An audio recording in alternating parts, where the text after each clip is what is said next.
स्वागत छ हजुरहरुलाई। एमसीसी बारे केही नेताले होइन संसदले निर्णय गर्ने प्रधानमन्त्री ओलीको भनाई। उपत्यकाका 5 जना सहित हिजो मात्र 27 जनामा कोरोना पुष्टि, संक्रमितको संख्या 402 पुग्यो। नेपालको कालापानी क्षेत्र कब्जा गरेर बसेको भारतीय सेना हट्नुपर्ने वैद्यको भनाई। अब पैसा तिरेर कोरोना परीक्षण गर्न सकिने। लकडाउनभर उपत्यका प्रवेश गर्ने नाका सील गर्न काठमाडौँ महानगरपालिकाको माग। विश्वभर कोरोना संक्रमितको संख्या 48,92,000। WHO का सदस्य राष्ट्रहरू स्वतन्त्र छानबिनका लागि सहमत। इङ्ग्लिस प्रिमियर लिगका खेलाडी सहित 6 जनामा कोरोना भाइरसको संक्रमण। अब समाचार विस्तारमा। लप्सीफेदी, रातामाटे, दमौली, बुटोल प्रसारण लाइन नेपालको हितमा भएकोले अनावश्यक टिप्पणी नगर्न प्रधानमन्त्री केपी शर्मा ओलीले आग्रह गर्नुभएको छ। पछाडिको ढोकाबाट एमसीसी छिराउन खोजिएको भन्ने सांसद भीम रावलको टिप्पणीको संसदा जवाफ दिँदै प्रधानमन्त्री ओलीले यो प्रसारण लाइन नेपाललाई नभई नहुने भएकोले बनाउनै पर्ने बताउनु भएको छ। यो प्रसारण लाइन पछाडिको ढोकाबाट होइन, अगाडिकै ढोकाबाट बनाइन्छ। एमसीसीले बनाए उसैले बनाउँछ, नत्र हामीले बनाउँछौँ। यो प्रसारण लाइन नबने 100 मेगावाट बिजुली खेर जाने ओलीले भन्नुभएको छ। एमसीसीको निष्कर्ष नेताले नभई संसदले निकाल्नु पर्ने बताउनु भएको छ। अघिल्लो सरकारले एमसीसी बारे धेरै निर्णय गरेको र यो सरकारले उत्तराधिकारीको रूपमा एमसीसीलाई संसदमा प्रस्तुत गरेको ओलीको भनाइ छ। यो प्रस्ताव अहिलेको सरकारले नभई अघिल्लो सरकारले गरेको, तर अहिलेको सरकारले त्यो निर्णय मान्दिन भन्न नमिल्ने उहाँको भनाइ छ। अन्तर्राष्ट्रिय विश्वसनीयताको कुरा पनि रहेको भन्दै ओलीले सम्झौता गर्ने बेलामा राष्ट्रिय हितको पक्षमा होशियार र सावधान रहनुपर्ने बताउनु भएको छ। एमसीसी पास गर्ने कि नगर्ने भन्ने कुरा सदनले निर्णय गर्नुपर्ने प्रधानमन्त्रीले बताउनु भएको छ। नेपालमा कोरोना भाइरसबाट संक्रमित हुनेको संख्या 402 पुगेको छ। पछिल्लो पटक गरिएको परीक्षणमा थप 27 जनामा कोरोना संक्रमण पुष्टि भएसँगै संक्रमितको संख्या 402 पुगेको जनसंख्या तथा स्वास्थ्य मन्त्रालयले जनाएको छ। मन्त्रालयले दिएको पछिल्लो जानकारी अनुसार उपत्यकामा 5 जना सहित 27 जनामा कोरोना पुष्टि भएको हो। मन्त्रालयका प्रवक्ता डाक्टर विकास देवकोटाका अनुसार काठमाडौँमा 3 जना, ललितपुर र भक्तपुरमा 1-1 जनामा कोरोना पुष्टि भएको हो। यस्तै झापामा 9, कपिलवस्तुमा 4, सर्लाहीमा 2, मोरङ, सुनसरी, मकवानपुर, रामेछाप, लमजुङ, सिन्धुली र नवलपरासीमा 1-1 गरी जम्मा 27 जनामा कोरोना पुष्टि भएको उहाँले जानकारी दिनुभएको छ। हिजो 24 जना पुरुष र 3 जना महिलामा कोरोना पुष्टि भएको हो। उनीहरू सबैको परीक्षणमा आएका व्यक्तिको खोजी सुरु भएको प्रवक्ता देवकोटाको भनाइ छ। संक्रमित मध्ये अहिलेसम्म 36 जना उपचारपछि निको भएर घर फर्किएका छन्। नेपालमा कोरोना संक्रमण देखिएको जिल्लाको संख्या 38 पुगेको छ। नेकपा क्रान्तिकारी माओवादीका महासचिव मोहन वैद्य किरणले नेपालको कालापानी क्षेत्रमा कब्जा गरी बसेको भारतीय सेना हटेर नेपाली फौज राख्नुपर्ने जोरदार माग गर्नुभएको छ। हिजो एक विज्ञप्ति प्रकाशित गर्दै वैद्यले सरकारले कालापानी, लिपुलेक, लिम्पियाधुरा क्षेत्रलाई समेटेर नयाँ नक्सा जारी गर्ने निर्णयको स्वागत गर्नुभएको छ। निरन्तर देशभक्त जनता, बुद्धिजीवी, नेता कार्यकर्ताको दबावमा सरकार नयाँ नक्सा जारी गर्न सफल भएको प्रति वैद्यले खुशी व्यक्त गर्नुभएको हो। यस्तै मिलेनियम च्यालेन्ज कर्पोरेसन एमसीसी अमेरिकी सैन्य रणनीति अन्तर्गत भएको भन्दै नीति तथा कार्यक्रममा नसमेट्न वैद्यले चेतावनी दिनुभएको छ। विद्युत प्रसारण लाइनमा खर्च गर्न एमसीसी को बजेट चोर दुलोबाट नीति तथा कार्यक्रममा प्रवेश गरिएको प्रति वैद्यले आपत्ति जनाउनु भएको छ। अब कोरोना भाइरसको लक्षण नदेखिए पनि शुल्क तिरेर पीसीआर परीक्षण गर्न पाइने भएको छ। सो इच्छाले पीसीआर परीक्षण गर्न चाहने व्यक्तिले सार्वजनिक स्वास्थ्य संस्थाहरूमा तोकिएको दरमा परीक्षण गराउने नीतिगत व्यवस्था गरिएको स्वास्थ्य तथा जनसंख्या मन्त्रालयका प्रवक्ता डाक्टर विकास देवकोटाले बताउनु भएको छ। मन्त्रालयको अनुसार अनुमति लिएर निजी तथा सामुदायिक अस्पतालहरूले पीसीआर आरडीटी परीक्षण गर्न पाउने भएका हुन्। मन्त्रालयका प्रवक्ता डाक्टर विकास देवकोटाले कोरोना भाइरसको परीक्षणमा सहजता प्रदान गर्न निजी तथा सामुदायिक अस्पतालहरूलाई कोरोना परीक्षण गर्न पाउने गरी निर्देशिका जारी गरिएको बताउनु भएको छ। परीक्षण पछि दैनिक रूपमा अस्पतालहरूले त्यसको विवरण राष्ट्रिय जनस्वास्थ्य प्रयोगशालामा पेश गर्नुपर्नेछ। काठमाडौँ महानगरपालिकाले कोरोना रोकथाम र नियन्त्रणका लागि लकडाउन अवधिभर उपत्यका प्रवेश गर्ने सबै नाका सील गर्न नेपाल सरकारसँग आग्रह गरेको छ। पछिल्लो समय काठमाडौँ उपत्यकामा पनि कोरोना भाइरसको संक्रमण बढ्दै गएकाले कामपाको 46औं विशेष नगर कार्यपालिका बैठकको निर्णयले यस्तो आग्रह गरेको हो। कोभिड-19 को रोकथाम र नियन्त्रणका लागि सरकारले घोषणा गरेको लकडाउनको अवधिमा उपत्यका प्रवेश गर्ने प्रवेश बिन्दु नाकाहरूबाट अत्यावश्यक सेवा प्रवाहमा संलग्न सवारी साधन तथा पासको दुरुपयोग गरी मानिसहरू काठमाडौँ उपत्यका प्रवेश गर्ने क्रम नरोकिएको भन्दै कामपाले यस किसिमको आग्रह गरेको हो। प्रवक्ता ईश्वरमान डंगोलले कोरोना भाइरस संक्रमणको खतरा बढ्दै गएकाले यसको रोकथाम र नियन्त्रणका लागि लकडाउन अवधिभर उपत्यका प्रवेश गर्ने सबै नाका सील गर्न नेपाल सरकार गृह मन्त्रालय जिल्ला प्रशासन कार्यालय काठमाडौँलाई लेखी पठाउने निर्णय बैठकमा भएको जानकारी दिनुभएको छ।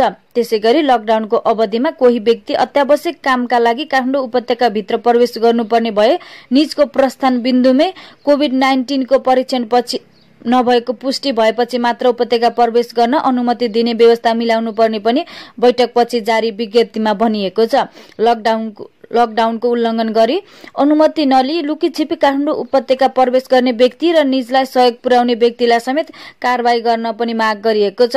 क्वारेन्टाइन व्यवस्थापन गर्न बनेको मापदण्ड 2076 बमोजिम कामपा क्षेत्रमा आवश्यक संख्यामा क्वारेन्टाइन सञ्चालन गर्न र व्यवस्थापन गर्न पनि माग गरिएको छ। अत्यावश्यक सार्वजनिक सेवा प्रवाहमा संलग्न जनप्रतिनिधि, कर्मचारी, स्वास्थ्यकर्मी, सञ्चारकर्मी र सुरक्षाकर्मीको कोरोना भाइरस सम्बन्धी परीक्षणको अविलम्ब व्यवस्था मिलाउन पनि नेपाल सरकारलाई अनुरोध गरेको डंगोलले जानकारी दिनुभएको छ। कोभिड-19 को संक्रमण बढ्दै गएको र यसका लागि लकडाउनको अवधि पनि थप हुँदै गएको सन्दर्भमा समाजमा चोरी, घरेलु हिंसा, मानसिक रोग जस्ता सामाजिक समस्याहरू देखा पर्ने सम्भावना देखिएकाले त्यसतर्फ पनि ध्यान दिन आग्रह गरिएको छ। विश्वभर कोरोना संक्रमण पुष्टि हुनेको संख्या 48,92,550 पुगेको छ। जोन हकिन्स विश्वविद्यालयले प्रकाशित गरेको आज बिहानसम्मको तथ्याङ्क अनुसार संक्रमण पुष्टि हुनेको संख्या अमेरिकामा सर्वाधिक रहेको छ। त्यहाँ 15,27,355 मा संक्रमण पुष्टि भएको छ। त्यस्तै रुसमा 2,79,941 जना, ब्राजिलमा 2,71,628 जना, बेलायतमा 2,50,138, स्पेनमा 2,32,037, इटालीमा 2,26,679 लाई कोरोना संक्रमण पुष्टि भएको छ। विश्वभर 3,22,821 को कोरोना संक्रमण पछि मृत्यु भइसकेको छ। मृत्यु हुनेको संख्या पनि अमेरिकामा नै सर्वाधिक रहेको छ। त्यहाँ 91,845 को मृत्यु भएको छ। यस्तै बेलायतमा 35,422, इटालीमा 32,169, फ्रान्समा 28,025, स्पेनमा 27,778, ब्राजिलमा 17,971, बेल्जियममा 9,108 को मृत्यु भइसकेको छ। यस्तै विश्वभर 16,46,448 कोरोना संक्रमित अहिले संक्रमण मुक्त भएका छन्।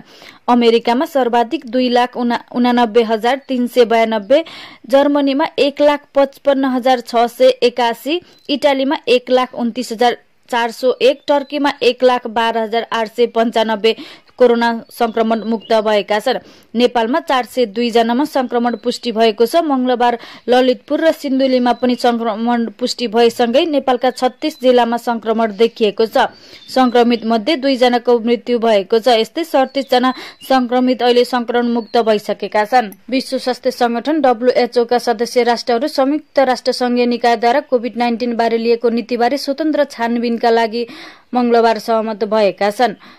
अमेरिकाद्वारा राष्ट्रिय संघीय निकाय WHO ले महामारी विरुद्ध अख्तियार गरेको बाटोप्रति अमेरिकाले निरन्तर आलोचना गर्दै आएपछि यसका लागि स्वतन्त्र छानबिन गर्ने सहमति सदस्य राष्ट्रहरूबीच भएको हो। WHO को वार्षिक सम्मेलनमा भाग लिने देशहरूले पहिलो पटक पूर्ण रूपमा भेला भई कोरोना भाइरस कोभिड-19 बाट सिर्जित संकटबारे अन्तर्राष्ट्रिय प्रतिक्रियाको निष्पक्ष, स्वतन्त्र र बृहत मूल्याङ्कनको आह्वानमा सहमति गर्दै एक प्रस्ताव पारित गरेको हो, जसमा WHO ले कोभिड-19 को विश्वव्यापी महामारी नियन्त्रणका लागि गरेका कामको छानबिन र उनीहरूको सीमा समेत रहेको छ।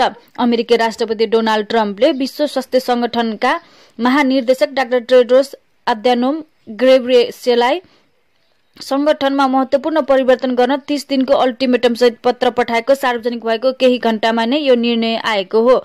उनले 30 दिनभित्र महत्त्वपूर्ण परिवर्तन नगरेमा अमेरिकाले डब्ल्युएचओलाई दिँदै आएको सहयोग स्थायी रूपमा बन्द गर्ने चेतावनी दिएका थिए। इङ्ग्लिस प्रिमियर लिगमा आबद्ध क्लबका खेलाडी र पदाधिकारी सहित 6 जनामा कोरोना भाइरसको संक्रमण पुष्टि भएको छ। अन्तर्राष्ट्रिय सञ्चार माध्यमहरूका अनुसार प्रिमियर लिगका 19 क्लबका खेलाडी तथा पदाधिकारी गरी 748 जनाको परीक्षण गरिएकोमा 6 जनामा संक्रमण पुष्टि भएको छ। वाटफोर्डका 1 खेलाडी र 2 कर्मचारी तथा बर्नलीका सहायक प्रशिक्षक इम्यान बोयनमा संक्रमण पुष्टि भएको छ। विवरण नखोलाइएका अरू 2 जना संक्रमित अर्को क्लबका हुन्। कोरोना भाइरसको संक्रमण पुष्टि भएका खेलाडी तथा पदाधिकारीहरूलाई आइसोलेसनमा राखिएको छ। कोरोना भाइरसको महामारीका कारण रोकिएका लिगका खेलहरू सुरु गर्ने तयारी भइरहँदा खेलाडी र पदाधिकारीमा संक्रमण पुष्टि भएको हो।